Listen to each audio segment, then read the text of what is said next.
मेरे से पूछेंगे कि इतनी पढ़ाई के बाद आपको क्या लगता है कि दुनिया के सबसे बड़े डिप्लोमेट कौन थे? मैं कहूंगा सबसे बड़े डिप्लोमेट एक श्री कृष्ण थे, एक हनुमान जी थे। नहीं, और ये बहुत बहुत सीरियस उत्तर दे रहा हूं मैं आपको कि अगर आप उनको कूटनीति के परिप्रेक्ष्य से देखें कि किस सिचुएशन में थे, उनको मिशन क्या दिया गया था, किस तरीके से उन्होंने हैंडल किया था, और हनुमान जी ने तो माने उसके साथ इतना इंटेलिजेंस भी और मिशन के आगे भी बढ़ गए थे। उन्होंने सीता को वो कांटेक्ट भी किया था, पूरी लंका की खबर ली, लंका को जला भी दिया उसके बाद।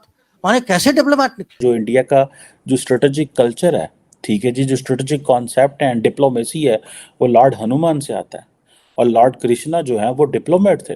फॉरेन पॉलिसी आप उनकी देखें, हर कोई उनकी कंट्री में जाना चाहता है, उनसे मिलना चाहता है, उनसे बात करना चाहता है। हमारे यहाँ फोन नहीं उठाता। हमारा पड़ोसी मुल्क जो भारत है वो भी अगर आप देखें तो बहुत तेजी से तरक्की कर रहा है, उसका इंटरनेशनल क्लाउड बढ़ रहा है। और उसकी एक बहुत बड़ी वजह, बल्कि सबसे बड़ी वजह यह है कि उसकी जो मईशत है वो तरक्की कर रही है और वो ग्रो कर रही है। अब श्रीलंका वाले भी हम पे बात कर रहे हैं। अब ये देखें, हमारा ये लेवल आ गया है, जबकि हम दुनिया की 7वीं बड़ी फौज है, दुनिया का हम 7वां मुल्क है जिसमें एटॉमिक एनर्जी है। आपका इमेज क्या है दुनिया में? कांगो है आप, कांगो दुनिया घाना के साथ आपका कंपैरिजन करती है, ये सीरिया के साथ आपका कंपैरिजन। मैं सोच भी नहीं सकता था कि अफगानिस्तान भी आपसे आगे निकल जाएगा। अगर पाकिस्तान ने एक रेडिकल चेंज ना आया, ठीक है, रेडिकल चेंज, ठीक है, तो आपका जो कोलैप्स है वो इनएविटेबल होगा, होना ही होना है आपका कोलैप्स।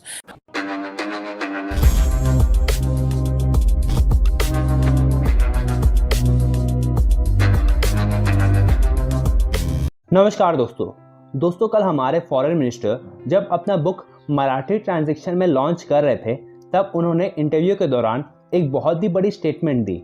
उन्होंने कहा कि हम भारतीयों का अपने रोल मॉडल अपने खुद के हिस्ट्री और माइथोलॉजी से ही ढूंढनी चाहिए।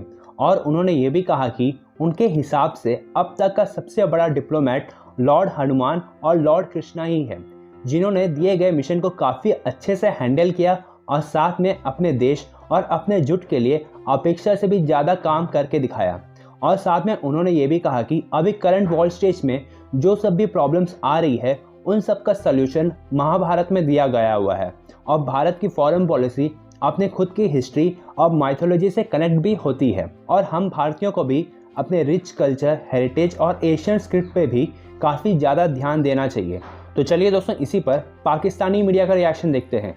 अगर आपको वीडियो पसंद आए तो वीडियो को लाइक करें और हमारे चैनल को सब्सक्राइब कर लें। आज मैं डॉक्टर जयशंकर को देख रहा था। आप कभी डॉक्टर जयशंकर की वो जिसे कहते हैं ना, सुने वो जो उनकी बुक अभी लॉन्च हुई है, तो उस बुक में उन्होंने जो डिस्कशन की और जो बातें की, ठीक है जी, वो क्या डिस्कस करते हैं, ठीक है जनाब, वो हिंदू रिलीजियस स्क्रिप्चर को डिस्कस करते हैं। वो कहते हैं जी कि जो इंडिया का जो स्ट्रेटेजिक कल्चर है, ठीक है जी, जो स्ट्रेटेजिक कॉन्सेप्ट है, डिप्लोमेसी है, वो लॉर्ड हनुमान से आता है। और लॉर्ड कृष्णा जो है वो डिप्लोमेट थे। और वो मुझे उसकी one agree with this perspective और नॉट, लेकिन they are believing what India is thinking these days. They are वो किस एंगल से सोच रहे हैं, ठीक है। और हम जो है वो हमारा जो वर्ल्ड व्यू है वो क्या है कि हम भागे भागे चले जाते हैं मिडल ईस्ट, भागे भागे चले जाते हैं तुर्की, भागे भागे चले जाते हैं जी तुर्की वाले साढ़े भरा ने, ठीक है, तुर्की वाले साढ़े भरा ने, सऊदी अरब वाले साढ़े भरा ने, दुबई वाले भरा ने। दुबई वाले तो हमारे इतने भाई मोहम्मद बिन ज़ायद आए हैं, जब इन्होंने इसराइल के साथ ताल्लुकात अच्छे किए तो इन्होंने हमारे वीज़े बंद कर दिए, इन्होंने पाबंदियाँ लगा दी। उन्होंने कहा ये ना हो कि बंदा आके यहाँ पे हमला कर दे कि ये जो दी हैं। फिर दैन उन्होंने हमें बुलाया, हमने जाके रिक्वेस्टिंग की और उन्होंने कहा जी कि ये वजूहात हैं। फिर हमारे फॉरेन मिनिस्टर ने कम्युनिटी लीडर से बात की और उनको बताया कि आपने इसको कैसे देखना है। दुबई भी उसी तरह ही ऑपरेट हो रहा है जिस तरह लंदन ऑपरेट होगा, जिस तरह पेरिस ऑपरेट होगा, जिस तरह वाशिंगटन ऑपरेट होगा, बर्लिन ऑपरेट होगा। सो आपने यहाँ पे वैसे ही बिहेव करना है, कोई बदतमीजी ना कीजिएगा। मुझे तो खैर खुशी है इस बात की कि चले हम ना सही, हमारे पड़ोस में तरक्की की तरफ जाया जा रहा है, कैंसर की रिसर्च की जा रही है। और वहां पे खबर आई है कि उन्होंने कैंसर की एक किस्म का उनका तजर्बा ठीक रहा है भारत का। एक तरफ पे लोग जो हैं वो अपने सैटेलाइट बार ऊपर भेज रहे हैं, लोग जो हैं वो नई बुलंदियों को टच कर रहे हैं, हम पस्तियों की गहराइयों को टच कर रहे हैं ऑपोजिट। और जो दुख वाली बात सबसे ज्यादा है कि डीएनए सेम है, डीएनए सेम। आज आपकी मैं तस्वीर खींच के आरजू किसी चैनल पे लगा दूं कि आप you were born in Mumbai, you are from Karnataka, तो कोई कह नहीं सकेगा क्या। हमारा डीएनए, खाना एक है, सोच एक है, हर चीज एक है, लेकिन क्या वजह है, क्या वजह है कि 76 साल से धोखा है एक। मेरी समझ, मैं बहुत कंफ्यूज हो जाता हूं इस चीज में। बांग्लादेश के बारे में नहीं, आखिरी बात करना चाहूंगा जी। देखिए 47 को आपने 1947 में भारत को छोड़ा, आप पाकिस्तान बना है, ठीक है। उसके बाद क्या हुआ, मैं छोटा सा कंपैरिजन मेरे सामने आज मैं पढ़ रहा था अगले दिन कि इस वक्त बांग्लादेश के फॉरेन रिजर्व $33 बिलियन है, भारत के 560 बिलियन है। अब मैं दूसरा कंपैरिजन कर रहा था, 1972 में आपकी आबादी सिर्फ 6.5 करोड़ थी, 6.5 करोड़। और मैं अगले दिन एक आर्टिकल में मैंने पढ़ा कि यूएई का जब एक दफा यहां पे 1960s में आए, आपका दिमाग इतना खराब था, शुरू से ही आप इस तरह के लोग हैं। जब यूएई का जो रूलर आए, अयूब खान ने मिलने से इनकार कर दिया।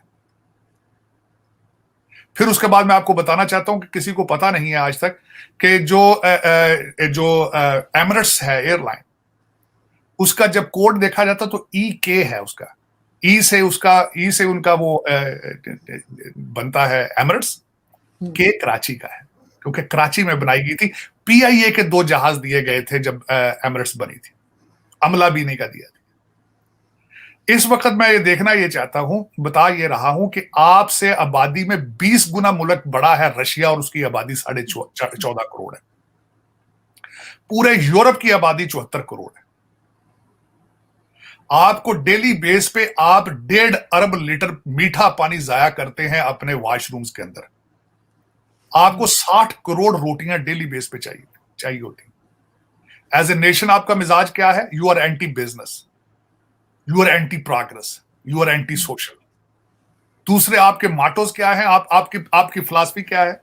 जो खुश इखलाक होता है उसको कहते हैं ये मुनाफिक है, तरक्की जो कर रहा होता है उसको कहते हैं खुशामदी है, जो बिजनेसमैन है उसको कहते हैं चोर है। ये